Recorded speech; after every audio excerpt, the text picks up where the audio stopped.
विद्यार्थी मित्र हो, तुम्हा सर्वांचं SR जीनियस अकॅडमीवर मी प्राध्यापक राजाभाऊ अर्जुन धांडे सहर्ष स्वागत करतो।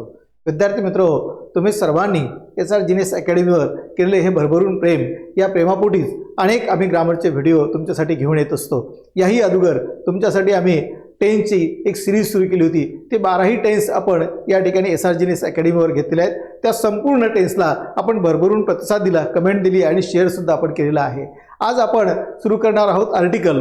आर्टिकल हे जे उपपद आहे ते उपपद आपल्याला कुठे वापरायचे आहे? ए, ॲन आणि द। ए आणि ॲन हे काय तर निश्चित उपपद आहेत, तर द हे निश्चित उपपद आहे आणि म्हणून ए आणि ॲनचा उपयोग कुठे करायचा आहे? तर एकूण आपल्याला इंग्रजीमध्ये 26 मुळाक्षर आहेत। त्याला ए पासून तर झेड पर्यंत त्यातील 21 व्यंजने आणि 5 स्वर त्यामध्ये आहेत। 5 स्वर कोणते आहेत? तर ए, ई, आय, ओ आणि यू ही 5 स्वर आहेत। या 5 स्वरांनी जेव्हा एखादं सामान्य नामाची सुरुवात होते, एकवचनी नामाची सुरुवात होते, त्यावेळेस आपण ॲन हे उपपद वापरतो आणि व्यंजनाने सुरुवात झाली असेल तर त्या ठिकाणी आपण ए हे उपपद वापरत असतो। परंतु काही स्वरांचा उच्चार हा काय होतो? तर व्यंजनासारखा होतो, तर काही व्यंजनांचा उच्चार हा स्वरासारखा होतो आणि तिथेच खरी आपली परीक्षा असते की आपल्याला कुठे काय वापरायचं, कोणतं उपपद कुठे वापरायचं आहे, ए कुठे वापरायचं आहे, ॲन कुठे वापरायचं आहे। आणि मग हा कॉन्फिडन्स येण्यासाठी हा व्हिडिओ आपण शेवटपर्यंत बघितला पाहिजेत आणि म्हणून तो हा व्हिडिओ न स्किप करता, हे लेक्चर न स्किप करता आपण शेवटपर्यंत बघायचे आहे। कारण की यातली जी माहिती आहे आपल्याला ती अत्यंत म्हणजे उत्कृष्ट माहिती आपल्याला ती मिळणार आहे आणि ती आपल्या परीक्षेमध्ये उपयोगी पडणार आहे, आपल्या ज्ञानामध्ये त्याच्यामध्ये भर पडणार आहे। ॲनचा उपयोग कुठे केला पाहिजे, एचा उपयोग कुठे केला पाहिजे, दचा उपयोग कुठे केला पाहिजे। चला तर आपण बघूया ए अँड दचा उपयोग। ही जी आर्टिकल आहेत या आर्टिकलमध्ये काय होतं? तर ही काइंड्स ऑफ आर्टिकल, किती काइंड्स ऑफ आर्टिकल? तर त्यातली 2 पैकी आहेत, इनडेफिनेट आर्टिकल आणि डेफिनेट आर्टिकल आहे। आता इनडेफिनेट आर्टिकल कोणते आहेत? तर मग ए आणि ॲन हे इनडेफिनेट आर्टिकल आहेत, तर द हे काय तर डेफिनेट आर्टिकल आहे। म्हणजे इंग्रजी भाषेतील एकूण 26 मुळाक्षर आहेत। किती मुळाक्षर सांगितलं आपण? तर 26 मुळाक्षर। त्यापैकी कन्सोनंट किती आहेत? तर आपल्याला 21 आहेत, म्हणजे 21 व्यंजन आहेत आणि 5 स्वर आहेत। स्वर कोणते आहेत? तर मग हे ए, ई, आय, ओ, यू ही आपली पाठ असली पाहिजे। ही 5ही स्वरांनी जिथे सुरुवात होते त्या ठिकाणी आपण ॲनचा उपयोग करत असतो। स्वराचा उच्चार याला पाहिजेत आणि म्हणून ती उच्चार कसे होतात त्याच्यावर आपण ए आणि ॲनचा उपयोग करत असतो। बघूया आपण पहिल्याने अनिश्चित उपपदे म्हणजे इनडेफिनेट आर्टिकल कुठे उपयोगी करतात। तर आता पहिल्याने आपण बघूया ए आणि ॲनचा जो सुरुवात कशी झाली आहे, तर 1 पासून ए आणि ॲनची निर्मिती झालेली आहे, तर दॅट पासून दची निर्मिती झालेली आहे। ए आणि ॲनचा अर्थ एक असा होतो। काय होतो? ए आणि ॲनचा अर्थ काय होतो? तर इथे एक असा होतो आणि म्हणून कोणत्याही एकवचनी नामाच्या अगोदर, कोणत्याही एकवचनी नामाच्या अगोदर आपल्याला ए किंवा ॲन वापरायचं असतं। म्हणजे त्याचा जो उच्चार आहे तो उच्चार कसा स्वरासारखा होतो की व्यंजनासारखा होतो हेही आपल्याला बघायचं आहे। म्हणजे नामाच्या अगोदर त्याच्या उच्चारानुसार ए आणि ॲनचा वापर करतात। अनेक वचनी नामासमोर ए आणि ॲनचा उपयोग करत नाहीत, ही गोष्ट लक्षात ठेवा। कोणते? तर अनेक वचनी नामाच्या समोर ए आणि ॲनचा उपयोग करत नाही, फक्त एकवचनी नामाच्या समोर। कोणते? तर एकवचनी नामाच्या समोर ए आणि ॲनचा उपयोग होतो, कारण ए आणि ॲनचा अर्थच हा एक होतो। काय होतो? तर एक असा अर्थ आहे। तर यूज, आता एखाद्या एकवचनी नामाच्या किंवा सामान्य नाम जर प्रथमच एक अनिश्चित घटक म्हणून उल्लेख केला असेल तर त्याच्या उच्चाराची सुरुवात स्वराप्रमाणे होत असेल तर ॲनचा उपयोग करतात, परंतु व्यंजनाप्रमाणे होत असेल तर एचा उपयोग करतात। काय करतात? इथे स्वराने जर झाले असेल तर ॲन आणि व्यंजनाने जर झाली असेल तर एचा उपयोग करतात। म्हणजे एखाद्या नामाच्या अगोदर विशेषण आल्यास, एखाद्या नामाच्या, आता मॅन आहे तर त्याला आपण हँडसम मॅन म्हणतो, वुमन असेल तर त्याला ब्युटिफुल म्हणतो, एखादा मुलगा आहे त्याला टॉल आपण मुलगा म्हणतो, हे की नाही? कसं तो गोरा आहे, काळा आहे, जाडा आहे, ठीक आहे, अशा पद्धतीची जी विशेषण आपण त्याला लावत असतो तर त्याच्यानुसार ती जी काही विशेषण त्या विशेषणाच्या उच्चारावरून आपल्याला ॲन किंवा ए वापरायचं हे आपल्याला लक्षात ठेवायचं असतं। मग बघूया, आता इथे एक्झाम्पल आहे, आय एम अ टीचर। आता टीचर आहे तर या टीचरचे उच्चार कशापासून? टी पासून या व्यंजनापासून झालेला आहे आणि म्हणून या ठिकाणी कोणतं उपपद वापरलं? तर ए उपपद वापरलं आहे। आता she is a beautiful girl, she is a beautiful girl. आता ए वापरला आहे गर्लसाठी, कुणासाठी वापरला? तर गर्लसाठी, पण इथे विशेषण काय तर ब्युटिफुल वापरलं आहे म्हणून या बीचा उच्चार हे व्यंजनासारखा आहे म्हणून इथे ए वापरला आहे। आता she is an ugly woman, she is an ugly, an हे कुणासाठी वापरलं तर वुमेनसाठी वापरलं होतं, पण इथे अगली या शब्दाचा उच्चार झाला, अ पासून झालेला आहे, म्हणजे यू हा अगली आहे, पण या ठिकाणी काय वापरलं तर अँड हे उपपद वापरण्यात आलेलं आहे. आता Ashutosh ate an apple, Ashutosh ate an apple, इथे एनी सुरुवात झालं म्हणून आपण काय वापरलं तर अँड वापरलेलं आहे. Snehal is an extremely beautiful girl, Snehal is an extremely beautiful girl. आता अँड कोणासाठी वापरलं गेलं, या गर्लसाठी वापरलं गेलं आहे, परंतु विशेषण काय ते इथे एक्स्ट्रीमली आहे, ईने सुरुवात झालेला आहे आणि म्हणून या ठिकाणी काय तर अँड हे उपपद वापरण्यात आलेलं आहे. Snehal is an extremely beautiful girl, म्हणजे नामासाठी वापरलं, पुढ्यासाठी तर एक पक्षी नामासाठी वापरलं, गर्ल ही एकच आहे, स्नेहल इज अ गर्ल आहे, पण कशी आहे तर एक्स्ट्रीमली ब्युटिफुल आहे म्हणून इथे अँड वापरलं आहे. आता इथे आय एम अ टीचर, टीचरसाठी आपण टीचा उच्चार असल्यामुळे ए वापरलं, इथे ई आहे म्हणून इथे काय वापरलं तर अँड वापरलेलं आहे. हा फरक आपण लक्षात ठेवायचा आहे. अशाच प्रकारची प्रश्न अशी फिरून तुम्हाला विचारले जातात की कशात कुठे काय वापरायचं आहे हे त्या ठिकाणी रिकाम्या जागेवर आपल्याला पटकन लक्षात आलं पाहिजे. आता याचे जे उच्चार आहेत, आता या दोन जे स्वर आहेत, या दोनच्या स्वराच्या उच्चाराच्या अगोदर तुम्हाला ए पासून आणि ई पासून प्रत्येक जो काही शब्द सुरू होतो त्याच्या अगोदर तुम्हाला अँडच वापरायचं आहे, त्यात काही बदल होणार नाही. मात्र हे तीन जे घटक आहेत, कोणते घटक आहेत तर तीन घटक आहेत. आता ई, ओ आणि हे यू, हे जे तीन आहेत तर या ठिकाणी मात्र याचे उच्चार नेहमी करता लक्षात ठेवायचे होते. या ईचा उच्चार ई आणि ए सारखा होत असेल तर तिथे अँड वापरायचा आहे, पण या ईचा उच्चार यू म्हणून जर होत असेल सुरुवातीला तर त्या ठिकाणी ए वापरलं जातं. आता इथे एक्झाम्पल पहा, इथे एलिफंट आहे, उच्चार कशापासून सुरू झाला तर ई पासून सुरू झाला आहे म्हणून अँड वापरला आहे. एग्ज आहे, ई पासून सुरू झाला म्हणून काय तर इथे अँड वापरण्यात आलेलं आहे. इथे अँड आहे आणि इथे सुद्धा अँड आहे. आता इथे एलिफंट आहे, आता युरोपियन, काय तर इथे युरोपियन आहे, ई सुरुवात आहे पण काय वापरलं तर युरोपियन वापरण्यात आलेला आहे म्हणून तिथे ए वापरलं, काय वापरलं तर ए. म्हणजे ईचा उच्चार जर यू सारखा जर होत असेल तर त्या ठिकाणी आपल्याला ए हे उपपद वापरावं लागतं. जरी ई या स्वराने जरी त्या उच्चार सुरू झाला असेल, ई या स्वराने जरी त्या शब्दाची सुरुवात झाली असेल, पण त्याचा उच्चार आहे तो उच्चार हा व्यंजनासारखा होतो आणि म्हणून काय केलं तर तिथे ए वापरलं जातं.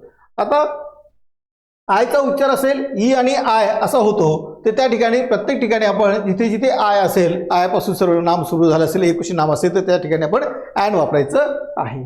आता ओचा उच्चार दोन वेळा, आता ओ, आ आणि अ असा जर होत असेल तर आपण अँड वापरायचं आहे, काय वापरायचं तर अँड वापरायचं आहे. इथे अँड ऑरेंज, ऑरेंज ओ पासून सुरुवात झाली, ऑरेंज असं झालेलं आहे. नंतर and old man, old man, old, ओ ओ हा शब्द वापरण्यात आला आहे म्हणून तिथे अँड वापरण्यात आलेलं आहे. म्हणजे हा शब्द लक्षात ठेवायचा होता. पण इथे जर ओचा उच्चार व पासून सुरुवात होत असेल, ओचा उच्चार ओ. आता 1 रुपी नोट, 1 रुपी नोट आहे, 1 रुपी नोट व पासून सुरुवात झाली आहे म्हणून इथे ए वापरण्यात आला आहे. 1 आईड इथे ए वापरण्यात आलेलं आहे. म्हणजे इथे त्याचा उच्चार कसा होतो, या ओचा उच्चार जर व सारखा जर होत असेल तर तिथे ए वापरतात आणि ओ, आ, अ असं जर होत असेल तर त्या ठिकाणी अँड वापरायचं आहे. आता यूचा उच्चार अ होत असेल, यूचा उच्चार अ होत असेल तर त्या ठिकाणी अँड वापरतात, काय वापरतात तर अँड वापरतात. अम्ब्रेला इथे अँड वापरलेलं आहे. पण आता युनियन, आता युनियनचा यूचा उच्चार यू सारखा जर होत असेल तर या ठिकाणी काय तर ए हे उपपद वापरायचं आहे. या ठिकाणी युनियन आहे, इथे ए वापरला आहे. इथे युनिव्हर्सिटी आहे ते ए वापरण्यात आलं आहे. युनिट आहे या ठिकाणी अ वापरलेलं आहे. म्हणजे या ठिकाणी अ वापरायचं आहे का किंवा ए वापरायचं आहे किंवा अँड वापरायचा आहे, हा फरक आपण या उच्चारावरून लक्षात ठेवला पाहिजे. कोणते कोणते कोणते कोणते लक्षात ठेवायचे, ईचा उच्चार लक्षात ठेवायचा आहे, ओचा उच्चार लक्षात ठेवायचा आहे आणि यूचा उच्चार लक्षात ठेवायचा आहे. ईचा उच्चार जर यू सारखा होत असेल, ईचा उच्चार तर त्या ठिकाणी ए वापरायचा आहे. ओचा उच्चार जर व सारखा होत असेल तर त्या ठिकाणी ए वापरायचा आहे आणि यूचा उच्चार यू सारखाच होत असेल, यू असा जर वापरला तर त्या ठिकाणी ए वापरायचं आहे. तीनच गोष्टी आपण लक्षात ठेवल्या की बाकी आपण जे काही स्वर असतील त्या स्वरांनी सुरू झालं त्या ठिकाणी आपण अँड लिहून टाकायचे आहेत. पण त्याचा उच्चार कसा होतो हा आपण लक्षात ठेवला की आपले बिलकुल मार्क त्या ठिकाणचे चुकणार नाहीत, आपल्याला मार्क हे करेक्टच येत राहतील. त्यानंतर बघा, एखाद्या सामान्य नावाची सुरुवात यचने होत असेल आणि त्याचा उच्चार जर स्वरासारखा होत असेल, आता यच हे स्वर आहे, यच हे व्यंजन आहे, पण तरी त्याचा उच्चार जर स्वरासारखा होत असेल तर त्या ठिकाणी आपल्याला काय वापरावं लागतं, तर ॲन वापरावं लागतं. आता यचचा उच्चार दोन प्रकारे होता, म्हणजे ए, अ आणि आ असा जर होत असेल तर त्या ठिकाणी आपण काय वापरतो, तर ॲन हे उपपद वापरतो. ॲन आवर, ॲन आवर आहे. An honest boy, an honest boy, an air अशा पद्धतीचे जर असेल तर या ठिकाणी तुम्हाला काय वापरायचं, तर ॲन वापरायचं आहे. या ठिकाणी सुद्धा ॲन वापरण्यात आलेलं आहे. पण या यचचाच उपयोग ज्या शब्दामध्ये अ हँड म्हणजे हाचा उच्चार असेल, ह असेल, हे असेल किंवा ह्या असेल, याने जर उच्चार असा जर उच्चार होत असेल तर त्या ठिकाणी ए हे उपपद वापरायचं आहे. हँड आहे, हॉटेल आहे, हेअर आहे. तर या ठिकाणचा शब्दांचा जो उच्चार आहे तो उच्चार आपण लक्षात ठेवायचा आहे आणि त्यानुसार त्याचा उपयोग करायचा आहे. कारण ही परीक्षेतली ही बारकावी असतात, कारण की परीक्षा ही आपल्या बुद्धिमत्तेची आहे. खरोखर आपण किती अभ्यास केला आहे, किती मन लावून केला आहे, किती बारकाईने केला आहे, आणि म्हणून परीक्षक काय करत असतो, तर हा गुगली प्रश्न टाकत असतो आणि गुगली प्रश्न टाकून आपल्याला कन्फ्यूज करण्याचा प्रयत्न करत असतो. आणि म्हणून आपण थोडा बारकाईने त्याचा अभ्यास केला पाहिजे. कोणतीही भाषा, कोणतीही लँग्वेज शिकत असताना आपण जर थोडासा बारकाईने अभ्यास केला असेल तर त्याचा एक आनंद, वेगळा आनंद आपल्या चेहऱ्यावर असतो. आणि आनंद त्याच्या चेहऱ्यावर, आनंदाच्या कॉन्फिडन्स त्याच विद्यार्थ्याच्या चेहऱ्यावर आपल्याला पाहायला मिळतो जो विद्यार्थी अभ्यास करतो. जी मुलं अभ्यास करत नाहीत त्यांचे चेहरे बघा कसे असतात, तर ती उदास असतात, ती नाराज असतात. त्याचं कारण असतं की त्यांचा कॉन्फिडन्स नसतो. आपला अभ्यास आपण जेव्हा अभ्यास करत असतो किंवा जिज्ञासेने अभ्यास करतो त्या गोष्टी आपल्या चेहऱ्यावर एक कॉन्फिडन्स देत असतात, आत्मविश्वास देत असतात. आणि म्हणून कॉन्फिडन्स येण्यासाठी आपल्याला काय पाहिजे, तर आपण बारकाईने अभ्यास केला पाहिजे. बारकाईने अभ्यास केला की आपल्याला येत असताना कॉन्फिडन्स, आपलं उत्तर हे अत्यंत कॉन्फिडेंटली समोरच्या देत असतो आणि आपला चेहरासुद्धा प्रसन्न असतो, आपलं जीवनसुद्धा आपल्याला प्रसन्न वाटतं. जी हार्डवर्कर मुलं येतं, अभ्यासू मुलं येतं, ती पहा कशी तुम्हाला आनंदी दिसतील. आणि जी मुलं अभ्यासच करतात, टाईमपास करतात, त्या मुलांच्या चेहऱ्यावर तुम्हाला 12 वाजलेले दिसतील. त्याचं कारण काय होतं, तर ही मुलं कधी अभ्यासात कुठल्या गोष्टीमध्ये मन लावून कामच काय. आणि म्हणून विद्यार्थ्यांनी मन लावून अभ्यास केला पाहिजे. मन लावून अभ्यास केला असेल तरच तो विद्यार्थी आनंदी होऊ शकतो, त्यामध्ये यशस्वी होऊ शकतो आणि अभ्यास करण्यामध्ये त्याला आनंद वाटत असतो. तर आता आजपासून काय करायचं, तर अभ्यास करायचा आहे. ह्या साऱ्या गोष्टी नोट डाऊन करायच्या आहेत. पेन घ्यायचा आहे, पेन्सिल घ्यायची आहे, पूर्ण नोट्स काढायच्या आहे, ह्या स्किप करायचा आहे आणि तिथे आपला लिहून घ्यायचं आहे. पुन्हा पुन्हा ते बघायचं आहे आणि आपल्या ज्ञानामध्ये आपण जास्त भर टाकायची आहे. बघूया आपण समोरचं. आता पदवीच्या उच्चारापूर्वी काय वापरतं, तर म्हणजे ॲन वापरलं जात असतं. आता पदवी असेल, आता MA मास्टर ऑफ आर्ट आहे, ठीक नाही. आता MBBS आहे, ठीक आहे. इथे bachelor of the medicine and surgery असं साठी त्याचा लॉंग फॉर्म वापरला जातो. MSc असेल, मास्टर ऑफ सायन्स आहे. आता MA आहे, मास्टर ऑफ आर्ट आहे. नंतर MCOM आहे, तर मास्टर ऑफ कॉमर्स. या सर्व नावांच्या अगोदर काय वापरलं जातं, तर ॲन हे उपपद वापरलं जातं, म्हणजे पदवीच्या अगोदर. परंतु त्याचा उच्चार कसा होत आहे, तर MA ए पासून म्हणजे उच्चार त्याचा स्वरासारखा होत आहे आणि म्हणून तिथे ॲन वापरण्यात आलेलं आहे. आता या ठिकाणी BA आहे, तर या ठिकाणी BA वापरलं. BCOM आहे, BCOM वापरलेलं आहे, कारण त्याचा उच्चार हा व्यंजनासारखा होत आहे आणि म्हणून त्या ठिकाणी ए वापरण्यात आलं आहे. आता या ठिकाणी पहा, mister Patil is an MLA. Mister Patil is an MLA. आता मिस्टर पाटील हे MLA मेंबर ऑफ पार्लमेंट आहेत किंवा संसदेचे ते मेंबर आहेत, त्यासाठी ते वापरलं आहे. आता परंतु एखाद्या विशिष्ट स्थळाशी जोडल्यास, आता जर समजा एखादं नाव जर काय तर ती डिग्री, ती पदवी एखाद्या स्थळाशी जोडली असेल तर त्या ठिकाणी मात्र काय करतात, तर दचा वापर करतात. आता या ठिकाणी mister Patil is the MLA of Hingoli constituency, म्हणजे इथे the mister Patil is the MLA of Hingoli constituency, म्हणजे हिंगोली मतदारसंघाचे, हिंगोली लोकसभा मतदारसंघाचे ते आमदार आहेत, म्हणून या ठिकाणी द वापरला आहे. निव्वळ पदवी फक्त सांगायची असेल ते ॲन वापरायचं आणि एखाद्या विशिष्ट ठिकाणी जोडलं असेल तर त्या ठिकाणी द वापरायचं आहे. हा फरक आपण लक्षात ठेवला पाहिजे. आता काही फ्रेजेस आहेत, त्या फ्रेजेसमध्ये सुद्धा काय करतात, काही ठिकाणी ए वापरलं जातं असतं, तर ते कोण्या फ्रेजेसमध्ये वापरतात त्याचा सुद्धा ए आणि ॲनचा सुद्धा वापर त्या फ्रेजेसमध्ये केला जात असतो. त्या फ्रेजेसचा उपयोग सुद्धा आपण केला पाहिजे. हॅव अ ड्रिंक या ठिकाणी कोणतं उपपद वापरलं, ए हे उपपद वापरलं आहे. हॅव अ रेस्ट या ठिकाणी ए हे उपपद वापरलं आहे. हॅव अ मील या ठिकाणी ए हे उपपद वापरण्यात आलेलं आहे. हॅव अ स्लीप म्हणजे थोडीशी स्लो झोप घ्या, डुपली घ्या आपण त्याला बोलतो, त्याला ए वापरलं आहे. हॅव अ चान्स म्हणजे संधी मिळाली पाहिजे, तिथे ए वापरलेलं आहे.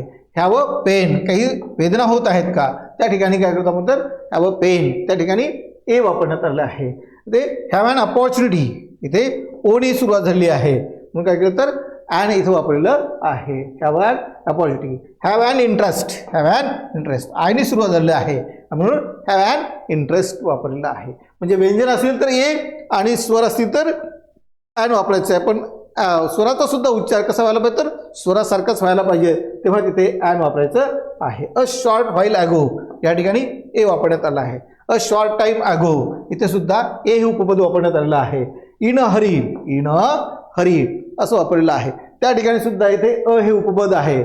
In a dilemma, in a dilemma, dilemma म्हणजे काय होतं तर म्हणजे हॉर्न ऑफ डायलमा आपण म्हणतो कधी, म्हणजे करू की करू नको, to be or not to be, करावं की करू नये. सकाळी विद्यार्थ्यांना नेहमी करता होतं थंडीच्या कालावधीमध्ये की मी आता झोपेतून उठावं, आपण सकाळी ठरवतो 5 वाजता मला अभ्यासाला उठायचं आहे, पण कधी ठरवतो आता उठू की नंतर उठूया, थोडीशी झोप घ्या, असं होतं. त्याला हॉर्न ऑफ डायलमा आपण म्हणत असतो. In a hurry, in a range, in a range, in अ टेम्पर इथे सुद्धा ए हे उपपद वापरलं. इन अ हरी पुन्हा इथे वापरण्यात आलेलं आहे.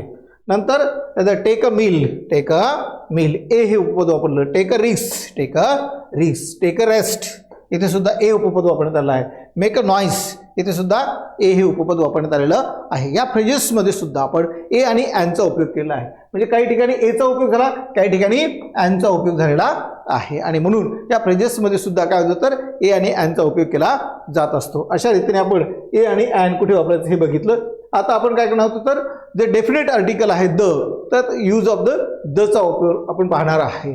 काय होतं तर हे द कधी वापरलं जातं तर जेव्हा एखाद्या नामाची सुरुवात व्यंजनाने होत असेल तर त्या म्हणजे आणि असेल तर त्या अगोदर दचा उच्चार द असा करतात. कसा करतात तर इथे द हा उच्चार केला जातो. व्यंजनाने सुरुवात जर झाली असेल तर दचा उच्चार केला जातो आणि स्वराने जर उच्चार जर झाला असेल तर दी हा असा उच्चार करतात. परंतु जर एखाद्या शब्दावर आपल्याला जोर द्यायचा असेल, ट्रेस करायचा असेल तर त्या ठिकाणी मात्र काय तर दी असाच उच्चार आपल्याला करत असतात.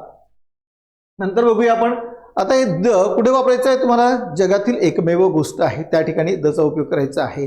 नद्याची नावं आहेत, पर्वताची नावं आहेत, बेटे आहेत, जहाजाची नावं असतील, धर्मग्रंथाची नावं असतील, भाषेची नावं असतील, या सर्वांच्या म्हणजे भाषेच्या पूर्वी आपण ते वापरत नाही आहे.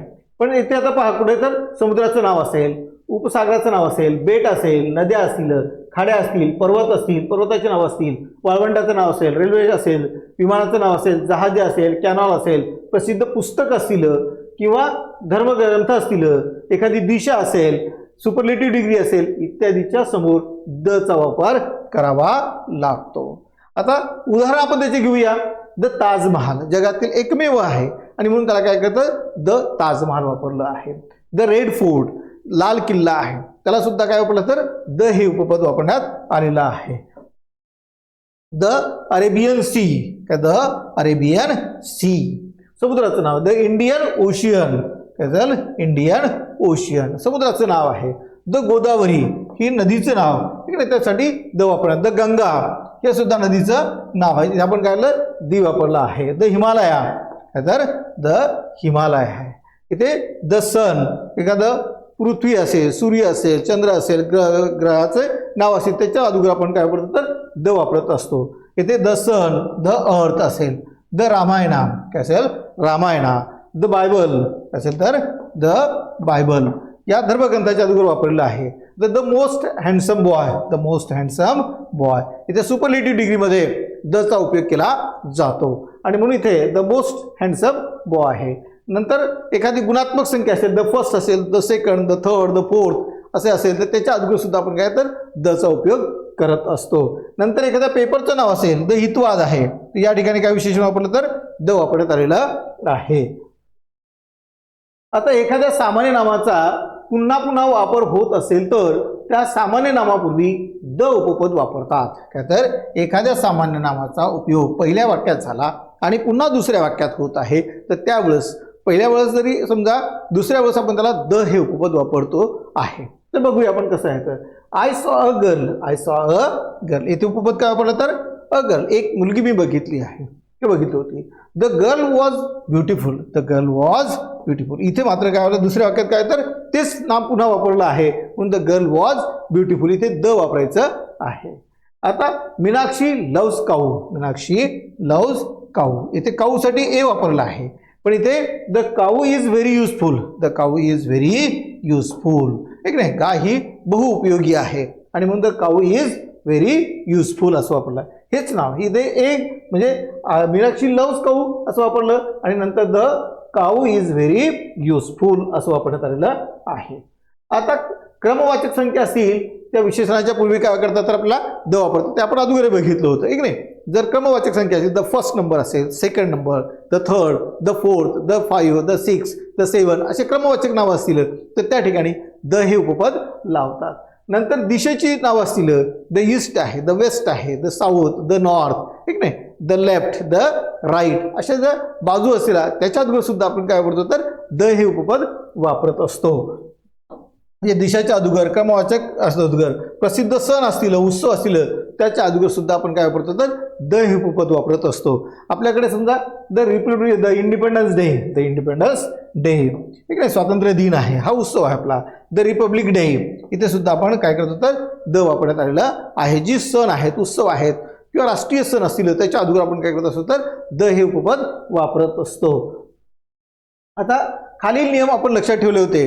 काय केलं आपण तर आतापर्यंत बघितलं होतं ए आणि ॲन हे कुठे वापरायचं, ए कुठे वापरायचं व्यंजनाच्या अगोदर. व्यंजने किती आहेत तर एकूण 21 आहेत, स्वर किती आहेत तर 5 आहेत, 5 स्वराच्या अगोदर आपण ॲन हे वापरतो.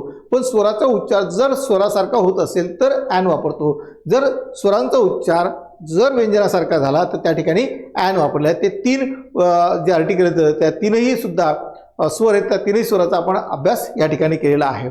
द कुठे वापरायचं आहे तर द हे डेफिनेट आर्टिकल आहे आणि म्हणून जगातील एकमेव घटना असेल, नदीची नावं, पर्वताची नावं असतील, पुस्तकाची धर्मपुस्तकाची नावं असतील, दिशांची नावं असतील, ग्रहाची नावं असतील, याच्या समोर आपण काय तर दचा उपयोग करत असतो. अशा रीतीने आपण ए, ॲन आणि दी यांचा उपयोग आपण बघितला आहे. पण ही ए ॲन दी आपण कुठे उपयोगी करू नयेत या सुद्धा काही नियम आहेत, ते सुद्धा या ठिकाणी आपण बघूया.